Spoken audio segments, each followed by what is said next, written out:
राजकारण होत राहतं. वैयक्तिक संबंध मी नेहमी माझ्या भाषणात नेहमी सांगते, रिश्ते ही मायने रखते. सत्ता, पैसा, राजकारण हे तर चालूच राहतं. पण शेवटी माणसाच्या आयुष्यात त्याच्या अतिसुखात आणि अतिदुःखात माणसाचं. करायला प्रयत्न केला. आता रोल काय असणार आहे म्हणजे निवडणुकीमध्ये काय? मला माहिती नाही, हा प्रश्न तुम्ही अजित पवार गटाला विचारा. आपला अजित काय दादा नाही, माझा काय रोल? मी एक मतदार म्हणून मतदानाला जाणार. ते आता ते आणि मी आम्ही दोघेही सक्षम आहोत आपापली उत्तरं द्यायला. ना त्यांना माझी बॅटिंग करायला लागत ना मला त्यांची. नाही अहो, तुम्ही त्या पक्षातून आमंत्रण देताय का? तुमचं काम जे काय ते केलेलं आहे. नाही, हे बघा, रिश्ते तर मायने रखते आहे, पण त्या पक्षाने तर विचारू दे. तुम्ही त्यांच्या बाजूने विचारत असाल तर माझ्याकडे उत्तर आहे. निवडणुकीमध्ये मतदान झालंय, काय वाटतंय वातावरण? मला असं वाटतं अर्थातच शांतपणे हे झालं, ही एक महत्वाची गोष्ट नेहमीच असते. ते पारदर्शकपणे व्हावं आणि मतदानात कुठली गडबड होऊ नये एवढीच अपेक्षा. कारण भारतरत्न डॉक्टर बाबासाहेब आंबेडकरांनी दिलेल्या संविधानाने हा देश चालतो, कुणाच्या मनमर्जीने नाही. पण इलेक्शन कमिशनच्या बाबतीत काय घडतंय हे तुम्ही सगळे चॅनलवर राज्यात आणि देशात बघताय.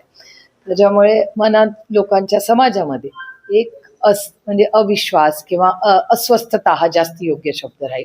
अस्वस्थता लोकांच्या मनात अनेक ठिकाणी वाढलेली दिसते, जी समाज माध्यमातूनही दिसते, वर्तमानपत्रातूनही दिसते. त्यामुळे हे पारदर्शकपणे व्हावं आणि लोकशाही जगली पाहिजे आणि टिकली पाहिजे.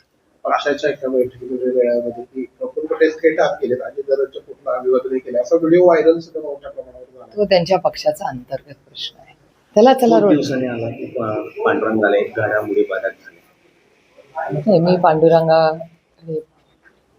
वर्षभरातून येतेच. माझी प्रचंड माझ्या पांडुरंगावर श्रद्धा आहे. त्याच्यामुळे रामकृष्ण हरी त्याच्यावर प्रेम घेऊन, त्याचा आशीर्वाद घेऊन वर्षातून जमेल तेव्हा त्याचं दर्शन घ्यायचा प्रयत्न करत असते. बारामतीची पोटनिवडणूक बिनविरोध होईल असा एक अंदाज होता आहे, अपेक्षा होती, तशी होताना दिसत नाही. काँग्रेसने पण मागे घेतली पण तरी होणार नाही. हा प्रश्न तुम्हाला अजित पवारांच्या गटाला विचारावा लागेल, कारण ते मॅनेजमेंट सगळं बघत होते. त्याच्यामुळे या प्रश्नाचं प्रयत्न केले, माघारी घेतली. इतर उमेदवार धनगर समाजाचे मोठे उमेदवार दिसतात. ह्याचा मी फारसा खरं तर अभ्यास केलेला नाही आहे, पण मला असं वाटतं हा प्रश्न अजित पवार गटाच्या लोकांना विचारला तर जास्त संयुक्तिक आहे. कारण का फॉर्म, प्रक्रिया, माघार ह्याच्यात स्थानिक लेवलला काय झालं ह्याचं उत्तर तेच देऊ शकते. पवार गटाला मिसमॅनेजमेंट वाटतं विचारलं जातं.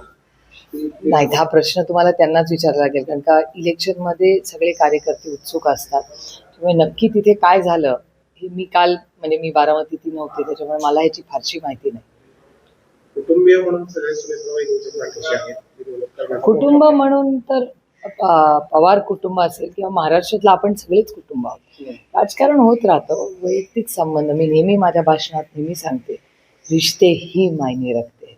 सत्ता, पैसा, राजकारण हे तर चालूच राहतं. पण शेवटी माणसाच्या आयुष्यात त्याच्या अतिसुखात आणि अतिदुःखात माणसंच लागतं.